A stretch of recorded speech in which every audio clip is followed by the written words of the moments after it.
হয়তো শাহাদাত নয়তো খেলাফত ইনশাআল্লাহ।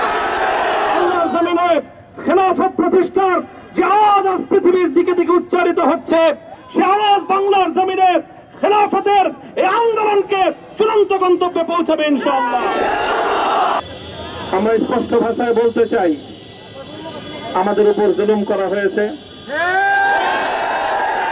আমরা নির্যাতিত, অন্যায়ভাবে আমাদেরকে কারারুদ্ধ করা হয়েছে। আমরা আমাদের সর্বোচ্চ ত্যাগ এবং কোরবানি স্বীকার করতে প্রস্তুত রয়েছি, জীবন দিতে প্রস্তুত রয়েছি। আল্লাহর জমিনে আল্লাহর দিনের ঝান্ডা সমুন্নত করেই আমাদের যাত্রা থামবে ইনশাআল্লাহ। আমরা অনেক ভাই কারারুদ্ধ হয়েছিলাম, পর্যায়ক্রমে সকলেই আলহামদুলিল্লাহ জিন্দানখানার লৌহ প্রাচীর ভেদ করে মুক্ত জীবনে ফিরে এসেছেন। সর্বশেষ আজ আমার মুক্তির মধ্য দিয়ে 2021 সালে হেফাজতে ইসলাম বাংলাদেশ এবং এদেশের আলেম সমাজের উপর ইতিহাসের অন্যতম এক গভীর ষড়যন্ত্র এবং চক্রান্ত নির্যাতনের যে স্টিমরোলার পরিচালনা করা হয়েছিল, তার আজকে একটি প্রাথমিক অধ্যায়ের পরিসমাপ্তি ঘটল। আমরা স্পষ্ট ভাষায় বলতে চাই, আমাদের উপর জুলুম করা হয়েছে, আমরা নির্যাতিত, অন্যায়ভাবে আমাদেরকে কারারুদ্ধ করা হয়েছে, বুলেটের আঘাতে আমাদের ভাইদেরকে হত্যা করা হয়েছে।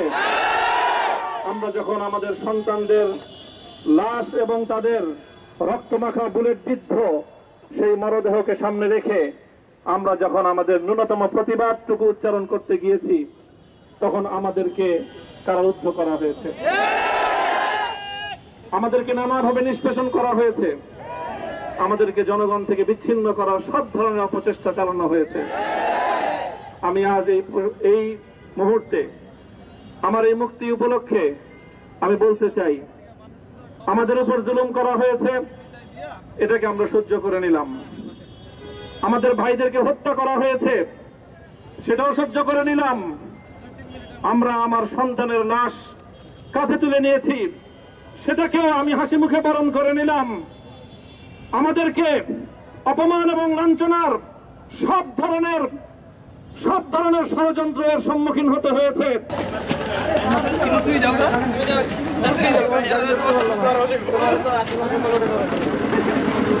দাদা দাদা আগলো আগলো আগলো আগলো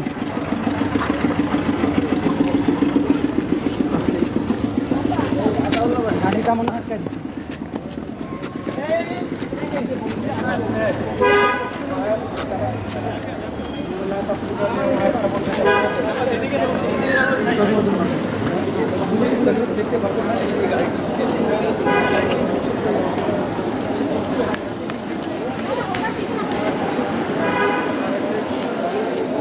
কত দূর